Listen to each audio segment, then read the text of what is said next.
melanda ni tu, apa kesan dia tu yang kita boleh jangkakan dalam masa terdekat ni tu?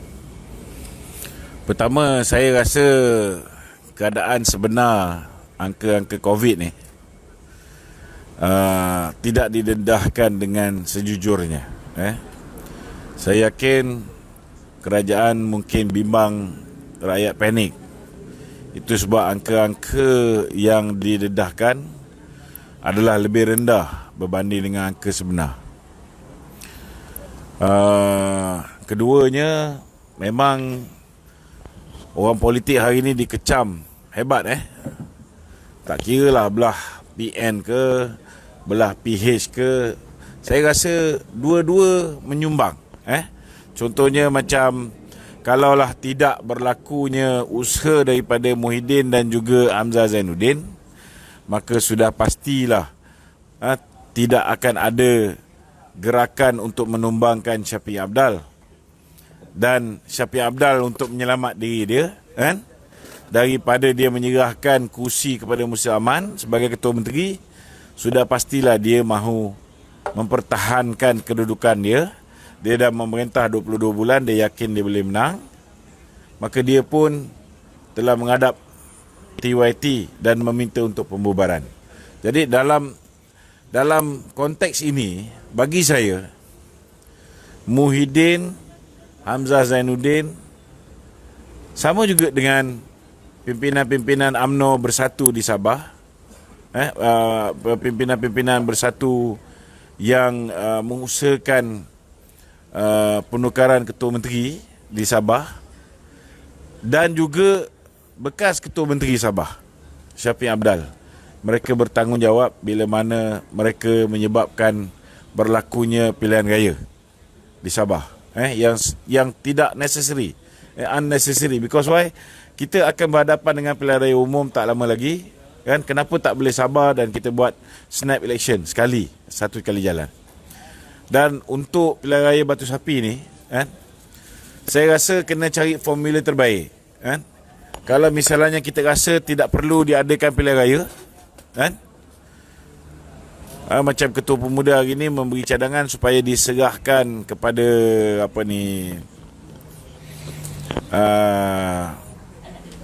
pihak warisan, Saya tak nak komen lah apa kenyataan Ketua Pemuda. Tetapi saya merasakan bahawa ada cara untuk kita teruskan pilihan raya kecil ni. Kalau boleh diadakan pilihan raya umum sekaligus, kita tak perlukan pilihan raya kecil ni. Cuma kita tunda, tunda sehingga COVID ini selesai. Tetapi masalahnya ada peruntukan undang-undang yang meminta supaya dalam tempoh 60 hari kekosongan itu berlaku setelah diisytiharkan oleh Speaker Dewan Negara, ianya perlu diisi. Jadi apa yang patut dibuat sekarang ni, mungkin SPR boleh menentukan tempoh kempen hanya 1 hari. Maknanya tak payahlah pergi turun berkempen. Orang Semenanjung tak payah pergi sana. Kalau kempen ini hanya melibatkan orang Batu Sapi, orang daripada luar Batu Sapi tak turun ke Batu Sapi, maka pilihan raya ni boleh diadakan seperti biasa. Tapi jangan heret orang yang daripada luar Batu Sapi masuk ke dalam Batu Sapi. Orang daripada Semenanjung tak payahlah bazir-bazir masa nak pergi berkempen. Biar orang Batu Sapi uruskan tentang kekosongan kerusi. Memang bagi bazir masa, sebab tak lama lagi kalau kita berhadapan selepas COVID selesai, kalau kita berhadapan dengan pilihan raya umum, maka sekali lagi nak kena buat pilihan raya di Batu Sapi. So PRT Batu Sapi nanti, kalau keadaan tu betul-betul memaksalah tidak boleh diadakan juga, tapi melanggar peraturan dan peruntukan yang telah yang ada. Maknanya setelah 60 hari tempat tu kosong, mesti ada, tak boleh tak isi. Letak interim tak boleh. Wakil rakyat, interim wakil rakyat tak ada klausa tu dalam mana-mana peruntukan perlembagaan. Interim Perdana Menteri ada. Interim Perdana Menteri pun tak ada klausa tu dalam Perlembagaan Malaysia, tak ada. Tetapi apa yang kita gunakan ialah apa yang dilakukan oleh negara-negara Commonwealth. Ya. So Datuk, satu soalan panas Datuk. Ya. Hari tu Datuk janji beria nak irit orang tu pergi SPRM. Apa cerita ni? Kita bagi 7 hari supaya UMNO membuat keputusan menarik diri daripada Kerajaan Perikatan Nasional. So saya nak beritahulah, alhamdulillah setakat ni ada usaha ke arah itu. Kan? Itu sebab saya Mana Datuk bagi peluang lah. saya bagi peluang dia orang sebulan untuk dia orang selesaikan benda ni. Mana dia orang dah bergerak lah. Dia orang dah bergerak ke arah itu. Maknanya kita boleh lihat keruntuhan kerajaan Muhyiddin ni dalam masa terdekat. So baru-baru ni Datuk ada memohon kembali untuk masuk UMNO semula. Ya. Rasanya dah kali keempat lah tu. Entah kali keempat atau kali kelima tak surat lah. 3 kali peguam saya hantar surat kepada pihak UMNO. 1 kali Laskar Cyber dalam satu kumpulan menghantar surat. Dan hari ini juga saya ada hantar surat secara peribadi memohon kepada Presiden UMNO supaya saya punya keahlian sebagai ahli Majlis Kerja Tertinggi UMNO di reinstate ataupun dikembalikan. Ya. So apa yang saya dengar ada nampak orang kata positif lah dalam usaha tu. InsyaAllah lah kita bersangka baik. Ya. Kita bersangka baik. Dan sekiranya lah Datuk diterima kembali, apa yang Datuk nak buat sebenarnya dalam UMNO ni? Saya nampak kalau saya dalam UMNO ni banyak saya kena ikut keputusan parti. Tapi kalau keputusan parti itu merugikan parti, saya akan menyatakan pandangan saya lah. Cuma saya harap bila saya nyatakan pandangan tu biarlah diterima dengan hati yang terbuka. Janganlah saya kena pecat lagi. Itulah dia. So setakat ni alhamdulillah tu macam mana tentang kerjasama MN ni sekarang tu? Dia punya stage. Kerjasama Muafakat Nasional ni saya nampak akhirnya Tak peringkat pas sekarang ni, peringkat sekarang ni. Dia punya buat masa sekarang ni keadaan agak tenang. Keadaan agak tenang. Saya nampak akhirnya PAS akan kembali bersama dengan UMNO. Saya nampak begitu. Kerana Tuan Guru Haji Hadi dengan Dato' Najib ni dia memang hubungan dia sangat baik lah. Sungguh sangat baik kan. Haji Hadi pun saya rasa tak ada masalah dengan Dato' Zahid. So kalau PAS fikir pasal masa depan PAS, lebih baik PAS bersama dengan UMNO. Kerana peluang mereka nak menang lebih cerah bersama dengan Muafakat Nasional berbanding dengan kalau dia bersama dengan Muhyiddin. Ini yang menyebabkan Muhyiddin pun pening kepala kan. Sebab bila Muhyiddin minta PAS untuk tidak bersama dengan UMNO, tinggalkan UMNO, Haji Hadi tak nak. Jadi kita harapan tu kita punya peluang nak melihat UMNO dengan PAS akhirnya menjadi dua parti yang bersama dengan Barisan Nasional ni agak cerah. Sekarang kalau melihat orang kata situasi sekarang ni lah, rakyat lebih bimbang pasal COVID daripada PRU ni tu. Ya. Yeah. So apa pandangan Datuk lah sebenarnya nak dalam masa yang sama kita ada masalah COVID, dalam masa yang sama kita ada masalah pentadbiran negara ni untuk memajukan negara ni. Yang mana satu lebih utama Datuk pada pandangan Datuk? Kedua-duanya penting. Kedua-duanya penting. Sebab apa saya kata penting? Kalau kita ada pentadbiran negara yang lemah, maka proses memulihkan ekonomi akibat daripada COVID tu dia akan tergencat. Kena ingat antara punca bursa saham Kuala Lumpur melonjak lebih daripada 300 mata semenjak Perikatan Nasional peringkat awal tu memerintah.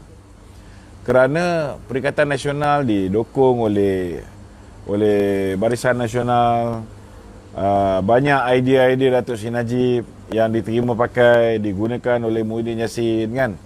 Cuma bila dia dah popular tu, Muhyiddin ni lupa diri. Tu masalah dia. Dia lupa diri, Dia anyaya Datuk Najib, sumbat Datuk Najib ke penjara. Kemudian nak kerjakan Datuk Zahid, kan? Kemudian pemimpin-pemimpin Barisan Nasional masih lagi ditekan menggunakan SPRM, masih lagi ditekan menggunakan lembaga hasil dalam negeri. Jadi benda-benda macam ni yang menyebabkan hubungan di antara pimpinan UMNO, kan, dengan Bersatu tu renggang. Bila renggang ni, ekonomi jadi tak stabil balik. Yang ini benda yang sepatutnya Muhyiddin perlu sedar lah, perlu sedar. Dia tak boleh nampak rakus sangat. Tak, dalam masa yang Kalau sama, dia nampak rakus, dia nampak sangat membuli UMNO, maka ini tidak bagus untuk negara. Mungkin dia akan dapat sokongan daripada orang-orang yang dapat BRIM, dapat bantuan prihatin dan sebagainya. Tetapi benda ni tidak boleh terus-menerus dia bagi, kan? Bila dia tak boleh terus-menerus bagi, maka ianya tidak akan kekal, ianya tidak akan kekal.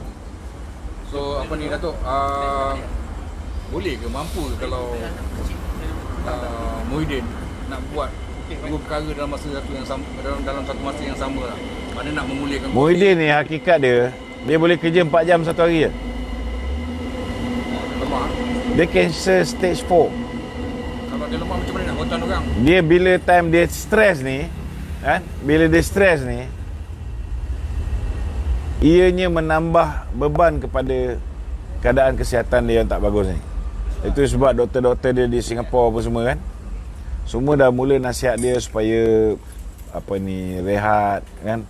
Tapi yalah, bila kita cakap dia tak sihat, dia nak tunjukkan dia sihat konon-kononnya. Itu yang dia pergi main golf, kan. Dia pergi turun berbaris. Kalau kita tengok biasa perhimpunan bulanan mana dia pergi, tapi sekarang dia nak tunjukkan yang dia sihat ni, dia turun pergi, kan, berdiri sama-sama. Sebenarnya dia lebih kurang 4 hari, satu hari 4 jam je lah yang betul-betul dia boleh berkhidmat. So Datuk, ni soalan terakhir lah. Ya. Awak cepat sangat terakhir. Sekarang ni ramai lagi orang yang keliru ni pasal Anwar ada numbers lah, apalah itu. So UMNO ni sebenarnya apa macam mana dia punya, Dia sebenarnya tak payahlah kita nak risau pasal Anwar ni. Memang betul Anwar ada numbers.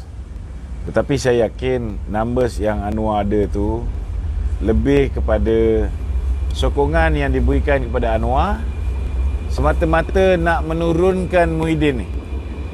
Kerana ramai yang tak puas hati dengan rasa bongkak Muhyiddin, ramai tak puas hati dengan sifat menindas Muhyiddin, ramai tak puas hati dengan rasa sikap dan attitude Muhyiddin tu sendirilah. Sepatutnya dia jaga hati sahabat-sahabat dalam satu barisan. Dia tak buat perangai macam ni. So akibat daripada dia buat perangai macam ni, maka mereka ini berpaling tadah, beralih sokongan kepada Anwar. Tapi saya yakin bahawa kalaupun mereka ni bersama dengan Anwar, lebih kepada nak bersama dengan Anwar itu untuk memastikan Muhyiddin jatuh saja. Tapi bila Anwar ada kemungkinan besar dalam 1-2 hari ni akan menghadap tuanku. Saya yakin kalau tuanku memanggil 122 orang ahli parlimen yang Anwar kata menyokong beliau tu, ada kemungkinan besar mereka tidak akan ada 112 orang. Tak cukup. Kerana mungkin ketika itu ahli parlimen daripada UMNO akan mengambil keputusan untuk memohon tuanku membubarkan parlimen. So kalau ketika tu Anwar tak cukup, dan ketika itu tuanku baru sedar bahawa Muhyiddin tidak ada 112 lagi, maka sewajarnya tuanku membubarkan parlimen. Tapi bila kita berhadapan dengan pandemik COVID-19 ni, maka saya yakin bahawa tuanku pun akan mengambil kira untuk tidak melakukan pilihan raya dalam masa terdekat. Kita dah tengok bahana bila buat pilihan raya di Sabah, kesan dia rakyat yang menderita kan. Jadi tentu ada kaedah lain, antaranya yang boleh dipakai oleh tuanku, mungkin dia melantik seorang interim prime minister untuk tempoh 6 bulan sebelum satu pilihan raya umum baru diadakan. Jadi tak perlulah bimbang lah. Okey tu, itulah. Dah jawab boleh soalan pasal pilihan raya tu. Okey. So, saya rasa memang tak sesuai lah pilihan raya sekarang. Memang tak sesuai. Tapi Datuk cakap tu terdekatnya akan pilihan raya, so rasa memang tak sesuai lah. Tapi Datuk cakap terdekat ke pilihan raya. Saya cakap terdekat ini ada kemungkinan besar kerajaan Muhyiddin tumbang. Tetapi Interim. tidak ada seorang Perdana Menteri baru yang akan sworn in ataupun angkat sumpah menggantikan Muhyiddin. Jadi terpulang kepada tuanku, siapa yang dia nak lantik sebagai interim prime minister. Saya nampak lebih kepada keadaan begitulah.